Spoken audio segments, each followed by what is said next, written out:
এই বর্ষায় আমরা কোথায় কোথায় গেলাম, কি কি করলাম এবং কি কি স্পেশাল খাবার খেলাম সবকিছু নিয়ে থাকছে আমার আজকের এই blog. So if you like the video, don't forget to hit the like button and subscribe to my channel.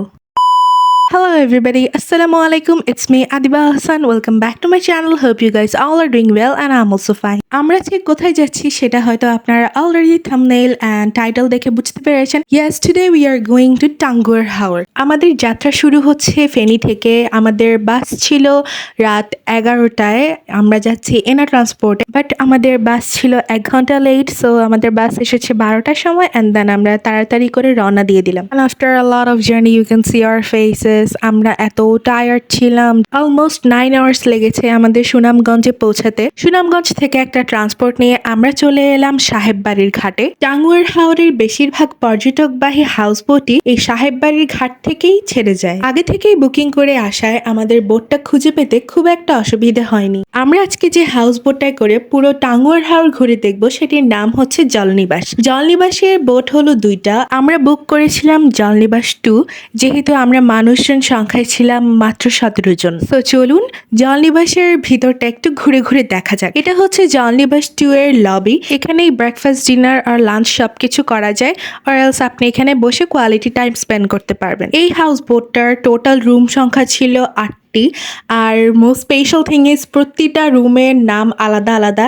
যেমন এখানে আপনারা দেখতেই পাচ্ছেন এক একটা নাম নীল শাপলা, হিজল, শতমূলী ইত্যাদি। আপনারা অবশ্যই চেষ্টা করবেন হাউস বোট আগে থেকে বুক করে আসার জন্য, যাতে এখানে আসার পরে কোনো প্রকার ঝামেলা না হয়। এই হাউস বোট গুলোতে কিন্তু 2 টাইপসের রুম থাকে, non attach washroom and attach washroom, আর এক্সট্রা 2টা ওয়াশরুম এখানে ছিল। এই হাউস বোটটাতে রান্না করা হয়। যাই হোক, এটা হচ্ছে আমাদের হাউস বোটটার rooftop and just look at the view, it's really amazing. মানে বলার মতো না, এতটা মুগ্ধকর একটা জায়গা। আমরা এই হাউস বোটে থাকবো 1 রাত 2 দিন অ্যান্ড এখানে থেকেই আমরা বিভিন্ন দর্শনীয় স্থানগুলো ঘুরে ঘুরে দেখবো। টাঙ্গুয়ার হাওর ভ্রমণের সবচেয়ে উপযুক্ত সময় হলো বর্ষাকাল। অবশ্যই চেষ্টা করবেন বর্ষাকালে আসার। বর্ষাকালে আসলেই আপনি টাঙ্গুয়ার হাওরের মনোমুগ্ধকর সৌন্দর্যগুলো মন ভরে উপভোগ করতে পারবেন। যাই হোক, at 10:30 AM আমাদের হাউস বোটটি ছেড়ে গিয়েছে সাহেববাড়ির ঘাট থেকে। চলুন ঘুরে আসি জলনিবাস 2 থেকে। শুরুতেই আমি সরি বলে নিচ্ছি, বিকজ এই ক্লিপটা আমাদের ট্যুর শেষের, তাই বেডগুলো গুছানো না আর রুমগুলোও গুছানো না। জলনিবাস হাউস বোটটিতে নন অ্যাটাচ ওয়াশরুম কেবিন রয়েছে 4টি এবং অ্যাটাচ ওয়াশরুম কেবিন রয়েছে 4টি। এগুলোর মধ্যে কিন্তু কাপল রুম অ্যান্ড ট্রিপল রুমও রয়েছে। নন অ্যাটাচ ওয়াশরুম কেবিনগুলোর রেন্ট হচ্ছে 7,500 এবং অ্যাটাচ ওয়াশরুম কেবিনগুলোর রেন্ট হচ্ছে 8,500 পার পার্সন। হাউস বোটে আর এক্সট্রা কোনো প্রকার কোনো খরচ হবে না। আমরা যেহেতু টিমে গিয়েছিলাম, আমরা টিমে ছিলাম 17 জন, সো আমরা ফুল বোটটাকেই ভাড়া করে নিয়েছি। ফুল বোটটাই আমাদের ছিল। সো আমরা যার যেটা ইচ্ছা আমরা সেই রুমে থেকেছি। আসলে সবগুলো বোট কিন্তু প্রায় একই রকম, বাট রেন্টগুলোর একটু ডিফারেন্স হয় ফর রুম সাইজ। এছাড়া আই ডোন্ট থিঙ্ক অন্য কোনো কারণে রেন্টের কোনো ডিফারেন্স হয়, বিকজ অফ ফুড অলমোস্ট সব বোটেরই একই। আপনারা অনলাইন বুকিং করার সময় একটু কেয়ারফুলি বুক করবেন, কজ এখান থেকে কিন্তু অনেকেই স্ক্যামের শিকার হয়েছেন। অনেকগুলো বোট আছে যেগুলো হলো এসি রুম, বাট আমার মনে হয় না যে এরকম একটা জায়গায় গিয়ে এসি রুমের কোনো দরকার পড়ে। আর এই বোটটার আমার সবচেয়ে যে জিনিসটা ভালো লেগেছে সেটা হচ্ছে জানালাটা ফুল খুলে দেওয়া যায়। এমন অনেক বোট আছে যেগুলোর জানালা কিন্তু ওভাবে খোলা যায় না, বা খোলা গেলেও অতটা বড় হয় না জানালাগুলো।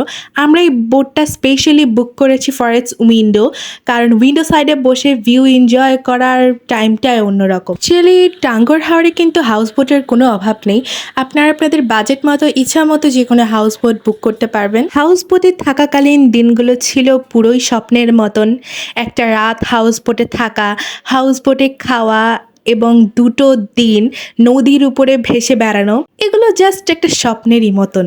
কিছুক্ষণ রেস্ট নেওয়ার পর দেন আমরা উঠে গেলাম রুফটপে আমাদের ব্রেকফাস্টের জন্য, যেহেতু আমরা কেউ ব্রেকফাস্ট করিনি। এই টাইপের ভিউ এনজয় করতে করতে ব্রেকফাস্ট করা is another level of thrilling, মানে বলার বাহিরে। আমি মনে করি একজন মানুষের অবশ্যই এই জায়গাটাতে আসা উচিত। আসলে সে বুঝতে পারবে যে আমাদের জীবন কতটা সুন্দর অ্যান্ড আমাদের কান্ট্রি কতটা সুন্দর। যাই হোক, আমাদের ব্রেকফাস্টে ছিল খিচুড়ি উইথ ডিম ভুনা অ্যান্ড আচার। এটা কিন্তু অলমোস্ট সব বোটেরই ব্রেকফাস্টে হয়। একদিন হয় ইয়াকনি অ্যান্ড একদিন হয় খিচুড়ি। এই অসম ভিউ এনজয় করতে করতে আমরা আমাদের ব্রেকফাস্টে সেরে নিলাম। অ্যান্ড ওয়ান মোর থিং, এখানে কিন্তু চা আনলিমিটেড। আই মিন আপনি যখনই চা খেতে চাইবেন তখনই চা পাবেন। অ্যান্ড ওই যে পাহাড়গুলো দেখতে পাচ্ছেন, এগুলো কিন্তু ইন্ডিয়ার মেঘালয়। এই হাউস বোটটার আরেকটা স্পেশাল থিং হচ্ছে এটা mirror. Just look at this, এগুলো এত সুন্দর। যাই হোক, দেন আমরা আস্তে আস্তে আমাদের জার্নি শুরু করে দিলাম। টাঙ্গুয়ার হাওরে বৃষ্টি পাওয়ার মতো সৌভাগ্য হয়তো আর কিছুই হয় না। অনেকে কিন্তু বৃষ্টি পান না, আবার অনেকে পান। আমরা অবশ্য বৃষ্টির চিন্তা করে যাইনি, আমরা গিয়েছিলাম চাঁদের চিন্তা করে। বাট ফর্চুনেটলি আমরা চাঁদ পাইনি, বাট বৃষ্টি পেয়ে গিয়েছি।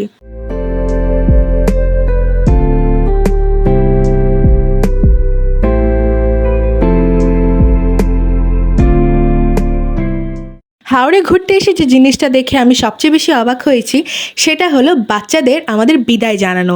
আপনি যখন হাউস বোটাই করে নদীর মাঝখান দিয়ে যাবেন, তখন আপনি দেখবেন আশেপাশের বাড়ি থেকে অনেক বাচ্চা আপনাদের হাত নেড়ে নেড়ে বিদায় দিচ্ছে। তো আফটার সাম টাইম আমাদের স্ন্যাক্স হিসেবে পেয়ারা মাখা দেওয়া হয়। আমরা ফুল টিম একসাথে লবিতে বসে পেয়ারা মাখা খাচ্ছিলাম এবং ভিউ এনজয় করতে করতে গল্প করতে করতে যাচ্ছিলাম। আমাদের বেশিরভাগ সময় কেটেছে রুফটপে আর জানালার কাছে। আমরা সেখানে বসে বসে অনেক সুন্দর সুন্দর ভিউ দেখেছি। যেমন এই পাহাড়গুলো, আমি আগেও বলেছি এগুলো কিন্তু ইন্ডিয়ার মেঘালয়ের পাহাড়। এনিওয়ে, আমার আজকের ব্লগটা ছিল এই পর্যন্তই। ইনশাল্লাহ সামনে আরও অনেক সুন্দর সুন্দর ব্লগ আসছে টাঙ্গুয়ার হাওরে। তো আশা করছি সেই পর্যন্ত আপনারা আমার সাথেই থাকবেন। Till then, bye by.